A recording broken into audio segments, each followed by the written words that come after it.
شہادت امام حسن مجتبیٰ ایک روایت کے مطابق اور امام رضا علیہ الصلوۃ والسلام اور وفات پیغمبر اکرم حضرت محمد مصطفیٰ صلی اللہ علیہ وآلہ وسلم، اسی ضمن میں بہرحال خداوند متعال نے ہمیں یہ توفیق عطا فرمائی کہ آپ کے درمیان میں اور بہت عرصے کے بعد بہرحال یہ توفیق ہوئی کہ ذکر اہل بیت علیہ الصلوۃ والسلام ہو سکے۔ گفتگو تو بہرحال پیغمبر اکرم صلی اللہ علیہ وسلم کی زندگی کی طرف اگر ہم ہیں تو ہماری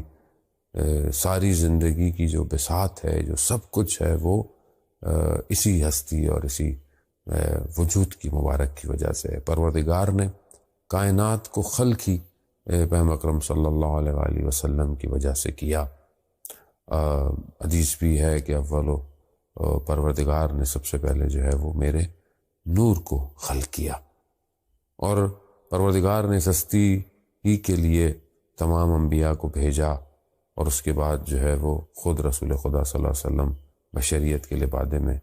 انسانوں کے درمیان میں آئے اور اس ہدف کو، اس مقصد کو، اس خلقت کو کمال تک پہنچایا۔ پیغمبر اکرم صلی اللہ علیہ وسلم کی زندگی کے ہم جس زاویے پہ بھی نگاہ ڈالیں ہمارے لیے اسوۃ و حسنہ ہے، کیونکہ قرآن ان کو رول ماڈل بیان کر رہا ہے۔ ہمیں بھی اپنی زندگی میں یہ دیکھنا چاہیے کہ ہماری زندگی میں سب سے بہترین رول ماڈل کیا ہے کہ جسے ہمیں فالو کرنا چاہیے، چاہے وہ انڈیویجول ایکٹس ہوں، چاہے وہ سوشلائزیشن ہو، چاہے وہ فیملی ہو، چاہے وہ نیبرہڈ ہو، معاشرے کی باتیں ہوں، جو بھی چیزیں ہیں، بہرحال ہمیں اس میں یہی ہستی، یہی ذات ہے جو معلم بشر ہے، اور ایسی ہستی ہے کہ جس کے لیے پروردگار جس کو اپنا محبوب کہہ رہا ہو، رحمت للعالمین ہے، وہی وجود مبارک، وہی وجود برکت ہے کہ جس کی وجہ سے بہرحال اس امت کے اوپر جو ہے وہ باوجود اس کے کہ ساری وہ خصلتیں جو کہ دوسرے امتوں اور قوموں میں تھیں جن پر عذاب آئے تھے آج بھی ہیں، لیکن اس ہستی کی وجہ سے عذاب جو ہے وہ نازل نہیں ہوتا۔ یہی پاک ہستی جن کی وجہ سے خدا نے آج ہمیں توفیق عطا فرمائی کہ ہم جو ہے وہ آپس میں جمع ہوں اور اپنی زندگی میں ان کا ذکر کریں۔ ویسے تو قرآن پروردگار نے ہمارے درمیان میں جو بھیجا، قرآن اور سنت پیغمبر اکرم صلی اللہ علیہ وسلم، یہی وہ چیزیں ہیں کہ جو ہمیں ہدف اور اس مقصد تک جس کے لیے قرآن بھی یہ ارشاد فرماتا ہے کہ وما خلقت الجن والانس الا لیعبدون، ہم نے تمہیں خلق ہی نہیں کیا مگر سوائے جو ہے وہ عبادت اور بندگی کے۔ یہ بتانے والے بھی پیغمبر ہیں کہ یہ گفتگو، یہ ہے، یہ قرآن ہے، یہ حدیث ہے، وہ خود ایک وجود ایسا ہے کہ جس کے ذریعے سے پروردگار نے اپنی مخلوق سے خطاب کیا ہے۔ یہ وجود مبارک ہے کہ جس کی ذریعے سے پروردگار اس امت کی اور اس مخلوق کی شفاعت بھی کرے گا، کیونکہ تمام انبیاء اپنی امت کی شفاعت کریں گے اور ان کے لیے گواہ ہیں، اسی طرح ان سب انبیاء پر جو ہے وہ رسول خدا حضرت محمد مصطفیٰ صلی اللہ علیہ وسلم کی ذات جو ہے وہ گواہ ہے اور وہ شافی محشر ہے۔ ہم اپنی زندگی میں دیکھیں کہ ہمارے اور پیغمبر کے درمیان میں فاصلہ کتنا ہے، اور یہ فاصلہ مکانی نہیں ہے، فزیکل نہیں ہے، کیونکہ بہرحال ہم اس دور میں نہیں ہے کہ رسول خدا جو ہے وہ ظاہراً ہمارے سامنے، لیکن بہرحال ان کا وجود مبارک برکت جو ہے وہ اس دنیا میں ہے اور ہم اس سے فیض بھی حاصل کر رہے ہیں، اور اسی کا واسطہ ہے جس کی وجہ سے بہرحال کائنات کا یہ نظام بھی چل رہا ہے۔ لیکن جو میں نے عرض کرنا چاہ رہا ہوں کہ جو بہرحال توفیق ہو کہ ہم اس گفتگو کو کسی مراحل تک پہنچا پائیں، کسی مقصد تک، کسی ایک سٹاپ تک، کسی ایک جگہ تک کہ کچھ ہم انڈرسٹینڈ کریں کہ ہمارے اور پروفٹ کے درمیان میں ڈسٹنس کتنا ہے۔ یہ ڈسٹنس اسپرچول ڈسٹنس ہے، یہ ڈسٹنس اس وجود کا ڈسٹنس ہے کہ میرا وجود ان کے وجود کے کتنے قریب ہے۔ شخص جو ہے وہ رسول خدا صلی اللہ علیہ وسلم کی خدمت میں آیا، یہ بہرحال حدیث جو ہے وہ بحر الانوار کے اندر بھی ہے اور باقی جگہوں پر یہ کچھ چیپٹر ہیں کہ جہاں پر ایک خاص ٹاپک پر کہ جس میں محبت پیغمبر صلی اللہ علیہ وسلم سے محبت پر حدیثیں جو ہیں، وہاں پر ایک شخص رسول کی خدمت میں آیا اور ایک سوال پوچھا۔ عرب تھا، بادی نشین تھا، جو عرب کے لوگ تھے جو رہا کرتے تھے ریگستانوں میں اور بیابانوں میں آیا رسول خدا کی خدمت میں اور سوال پوچھا. نماز کا وقت ہو چکا تھا. رسول خدا نے پہلے نماز کو قائم کیا، نماز، اس کے بعد پھر پوچھا کہ کیا پوچھنا چاہتے ہو. اس نے کہا کہ مجھے قیامت کا جو ہے وہ منظر خوف کیے دیتا ہے. خوف، ایک فیئر کی کنڈیشن کریٹ کر رہا ہے کہ میرے اعمال اتنے اچھے نہیں ہیں، میری اتنی عبادتیں نہیں ہیں، میری نہ اتنے مستحب اعمال ہیں. تو میں یہ سوچ رہا ہوں کہ کیا چیز ہوگی جو مجھے وہاں پر بچا پائے گی، کیونکہ وہاں بہرحال مشکلات ہیں. تو وہاں پہ اکرم صلی اللہ علیہ وسلم نے ارشاد فرمایا کہ وہاں پر جو ہے وہ ایک ایسا جواب دیا جس سے اصحابہ کرام نے اس سے پہلے اتنا نہیں سنا ہوا تھا اور اتنے خوشحال بھی نہیں ہوئے تھے. وہاں پہ اکرم صلی اللہ علیہ وسلم نے فرمایا کہ اگر انسان بہرحال اپنی واجبات اور ان چیزوں کو ادا کرتا ہے جس حد تک وہ کر سکتا ہے، اگر وہ ہم سے محبت کرتا ہے تو جو شخص جس سے دنیا میں محبت کرے گا اسی کے ساتھ روز قیامت میں اٹھایا جائے گا. یہ جواب سنتے ہی بہرحال وہ خوشحال ہو گیا اور باقی اصحاب بھی خوشحال ہو گئے. تو یہاں پر جو چیز امپورٹنٹ ہے وہ ہے محبت پیغمبر اکرم صلی اللہ علیہ وآلہ وسلم. ہم اپنی زندگیوں میں دیکھیں کہ کتنی ہم محبت کرتے ہیں اپنے پروفٹ سے. پروفٹ سے محبت جو ہے وہ اس کا اظہار کیسے کرتے ہیں. یہ جو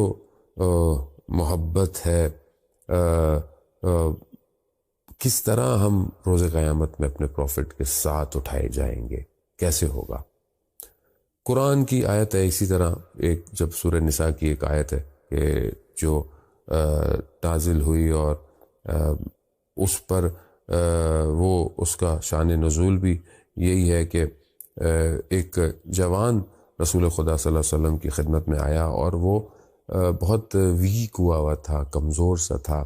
اور ایسا لگتا تھا کوئی غم ہے جو اس کو کھا رہا ہے، کوئی اس کو سوچ ہے. تو رسول خدا نے پوچھا کہ کیا ہو گیا تمہیں؟ کہا یا رسول اللہ مجھے یہاں پر جب زندگی میں کوئی مشکل یا پریشانی آتی ہے تو میں آپ کی خدمت میں حاضر ہو جاتا ہوں، آپ کو دیکھ لیتے ہیں، آپ کو دیکھتے ہیں، خوشحال ہو جاتے ہیں، مشکل حل ہو جاتی ہے، آپ کی زیارت جو ہے وہ خوشحال کر دیتی ہے. مجھے غم یہ کھایا جا رہا ہے کہ میرے تو اعمال اتنے اچھے نہیں ہیں، لیکن جنت میں بھی مقامات ہوں گے اور نہ جانے ہم جنت کے کس مقام پر ہوں گے،